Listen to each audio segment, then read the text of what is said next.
Bienvenidos amigos de Somos Punto y Aparte. Hoy vamos a continuar haciendo un análisis que hace días no hacemos sobre el desarrollo de la situación de la crisis hemisférica producto del gobierno del crimen organizado que impera en Venezuela y que se ha constituido una tragedia humanitaria de proporciones gigantescas, no solo para el hemisferio sino para el mundo.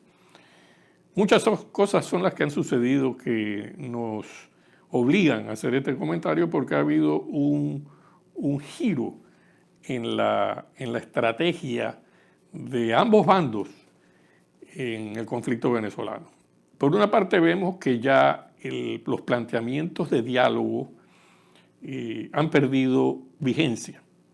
Vamos a hacer un breve resumen para orientarnos en qué es lo que ha sucedido en el pasado y dónde está el cambio de estrategia. El diálogo en Venezuela entre el gobierno dictatorial y de crimen organizado de Nicolás Maduro y su pandilla es muy viejo y viene desde hace muchísimos años, empieza como un diálogo interno entre gobierno y oposición cuando las manifestaciones populares iban increciendo. Y yo recuerdo que yo estaba en Venezuela en esa época donde se inicia un primer diálogo que el gobierno invita a la oposición y comienza un diálogo sin mediación internacional, sino entre gobierno y oposición. Eso fue la primera pantomima, duró un tiempito y se acabó. Posteriormente continúa la crisis y entonces ya viene la necesidad de buscar una mediación internacional por el agravamiento. Y Nicolás Maduro muy inteligentemente se agarra del Papa y lo ala hacia un esfuerzo de mediación y de diálogo totalmente viciado desde un principio porque no había la intención de ejecutar nada de lo que se planteara allí. El Papa muerde el anzuelo y avala el diálogo que crea grandes esperanzas en el ámbito interno en Venezuela y en el ámbito internacional. Efectivamente no sucedió nada en el diálogo y después de muchos ir y venir, el propio Papa se comienza y se distancia de ese diálogo al darse cuenta que el régimen no tenía la menor intención de convocar y llevar el proceso y la crisis a unas elecciones libres y supervisadas. De allí sale el actor que siempre estuvo en segunda instancia dando vueltas, salen los actores de Leonel Martín y Zapatero, que era el director de la orquesta de esa triada, que hace ingentes esfuerzos por mantener vivo el diálogo internacional. La oposición se mantiene en la mesa de esas conversaciones hasta que se hace evidente para todo el mundo la parcialidad que tenía Zapatero y después sale a relucir una serie de negocios e intereses personales que tenía el señor Zapatero con el régimen de Maduro. Este esfuerzo termina también en un fracaso total y en el interín se va cocinando, vamos a ponerlo de esa manera, el famoso grupo de Lima, de 14 países latinoamericanos que se reúnen porque se empieza ya a dar un proceso de inmigración masiva que comienza a afectar las economías y los regímenes políticos del área. Se plantea nuevamente el diálogo y no hay un diálogo que culmine, que sea impulsado y se acepte por parte del Grupo de Lima.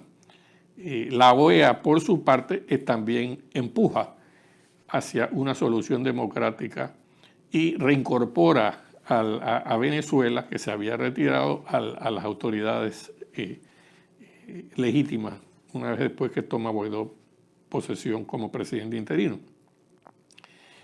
Este diálogo fracasa y entran los noruegos.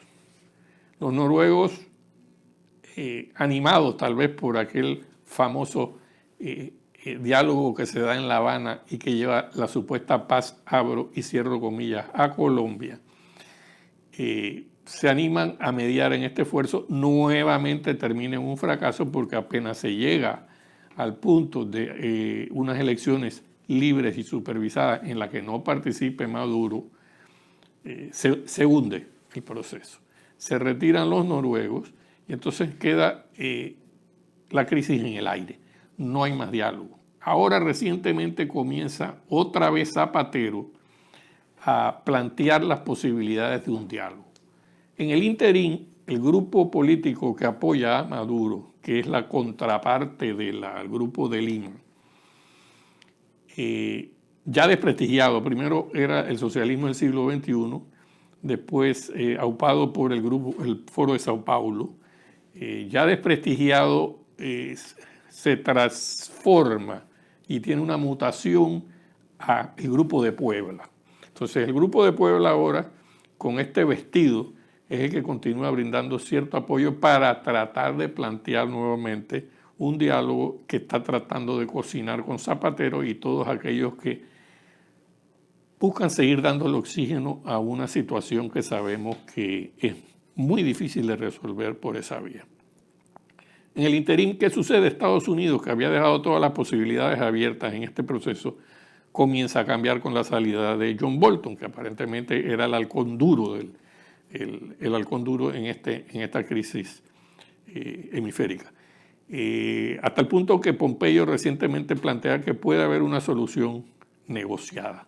Entonces ya los Estados Unidos ya toma la batuta de una posible conversación o negociación sin soltar las medidas de sanciones, es más, amenazando con incrementarlas. Retira un poco de la mesa la tesis de todas las opciones abiertas y esa es la situación que vivimos en este momento. Sin embargo, ante la pérdida de capacidad del presidente interino Guaidó de movilizar a la gente ya cansada de salir a las calles para recibir palos, para recibir arrestos, para recibir torturas y desapariciones, comienza a perder su capacidad de negociación. Y más cuando el régimen compra una serie de diputados que se sabía que había una cantidad de Judas dentro de la propia movimiento de oposición, que ya quedaron al descubierto tratando de desplazar a Guaidó de la presidencia de la Asamblea y la presidencia interina. Ya los actores se van definiendo claramente quiénes son los Judas, quiénes están en la verdadera oposición y quiénes son aquellos que están planteando diversas opciones de salida democrática. Ahora, ¿qué sucede? Ahora sucede que ha habido un cambio total de estrategia. El gobierno continúa tratando de ir hacia adelante en una desenfrenada carrera de represión. Ahora clausura la Asamblea, se la trata de tomar de una manera espuria, sin los votos, no permite que ingresen los diputados y continúa desafiando a la comunidad internacional, que cerca de 60 países son los que reconocen a Guaidó.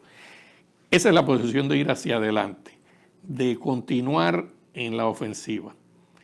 Por su parte, vemos que Guaidó y la oposición han cambiado. Por primera vez sale del país como presidente, recibido en Colombia con honores de presidente, y hoy en día ya está en Inglaterra, donde va a ser recibido, fue recibido por el canciller, y va a hablar con Boris Johnson, el primer ministro.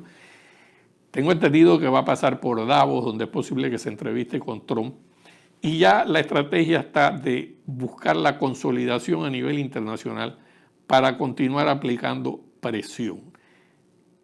Notamos algo muy importante, se comienza a enfatizar en los vínculos terroristas del régimen de Maduro con las diversas organizaciones terroristas como el ELN, la FARC, el Hezbollah. Ese punto puede llegar a conducir a la declaratoria de Venezuela como país que auspicia el terrorismo y jalar a Cuba al mismo estatus. Por allí pueden estar los esfuerzos de la comunidad internacional para continuar la presión sobre el régimen.